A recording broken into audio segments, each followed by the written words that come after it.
I'm currently trying to gear myself up to be in a good headspace to make a little, like, best of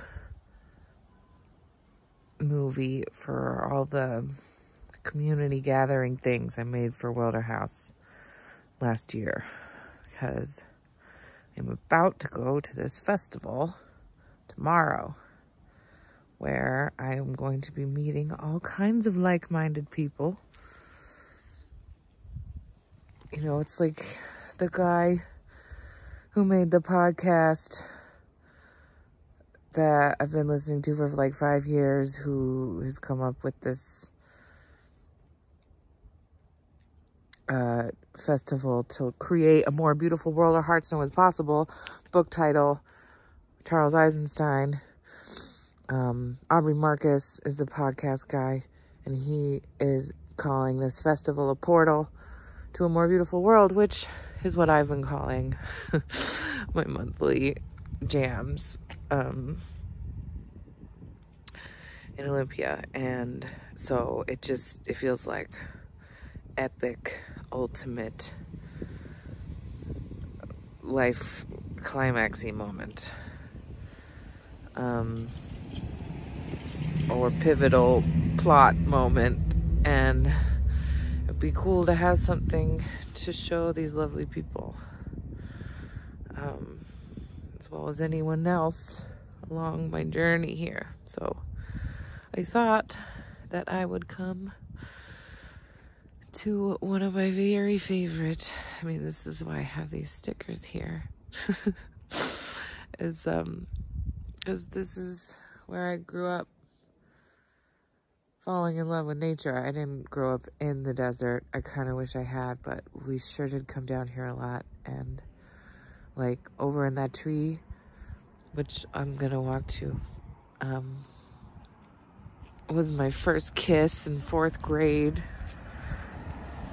Flirting with a boy, and I climbed a tree to impress him.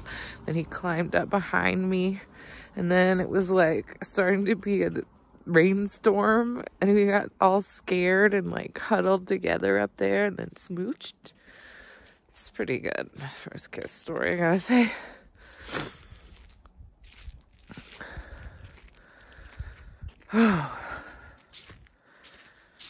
I'm a little sad to be here and like not really have the energy to go on a big hike. My body is so tired, and I keep having to remind myself that my feelings are a lot to do with that. Like this sort of desperate, lonely feeling. It's so funny how we can forget that things can change like really fast, even when you don't know they're gonna change. And like, I know tomorrow I'm gonna be in the company of a whole bunch of folks who believe in the more beautiful world our hearts know is possible. Sometimes I feel a little outside of this particular demographic because they're super wealthy, a lot of those folks. Like, it's no skin off their nose to get a $1,000 ticket to come to a thing. And so sometimes I have a hard time really connecting right away. Like,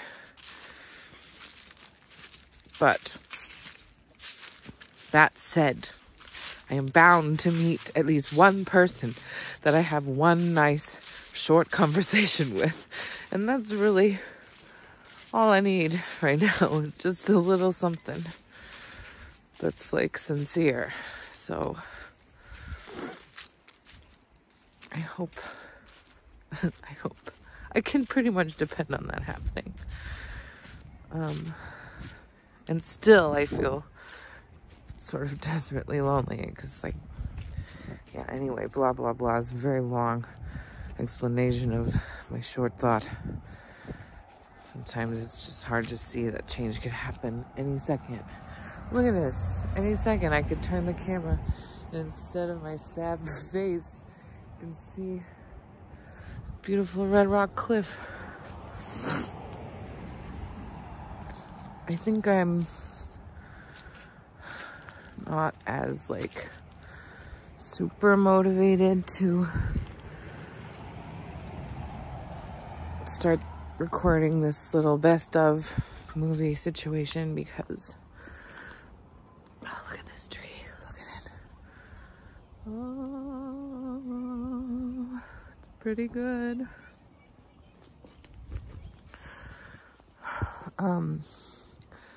Because I'm a little disappointed. I'm having creeping thoughts of like self-doubt and stuff. So when I started, I was like, look, even if you just make something once a month, just make it and no one comes, like that's worth it. And as Charles Eisenstein would say in his book, The More Beautiful World of Hearts Knows Possible, that every little thing you do, even if it's just a beautiful thought, that it has ripple effects. And sometimes I both know that intellectually and feel it strongly.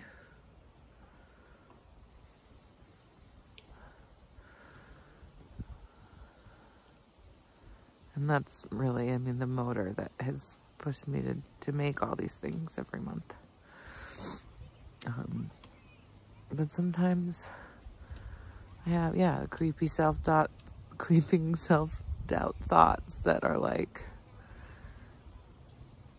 there's so many people more capable than you. You just look like an idiot trying to make a thing, and people don't really like it. And even when you were doing like 1 year portal anniversary, like only 4 people came. Like the 12th portal, it was raining and it was cold and I was making it an outside walking thing. So 5 people. My buddy's kid counts. She's hilarious and amazing and was super game. So 5 people came.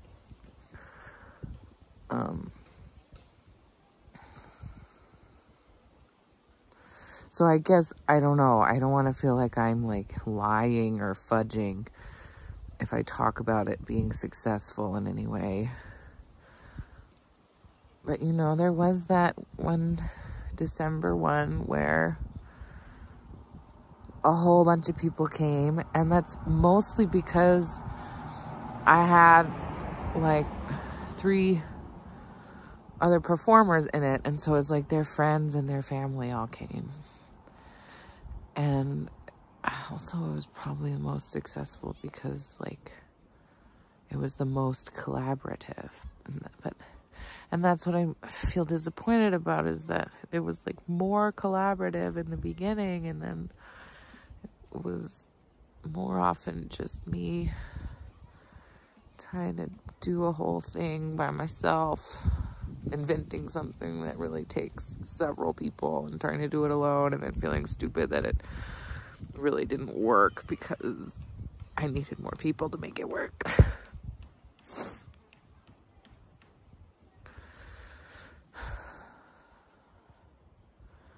But all I can do is just be as real as possible and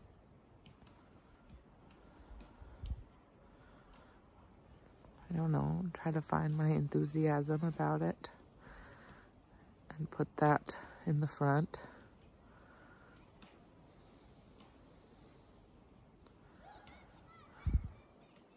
I'm also like both excited about going to this festival, and like maybe somebody will flirt with me, but then I'm also like, look at this horrifying lip thing. Like people are gonna be afraid to kiss it, and they're gonna see my big belly and assume that I'm taken.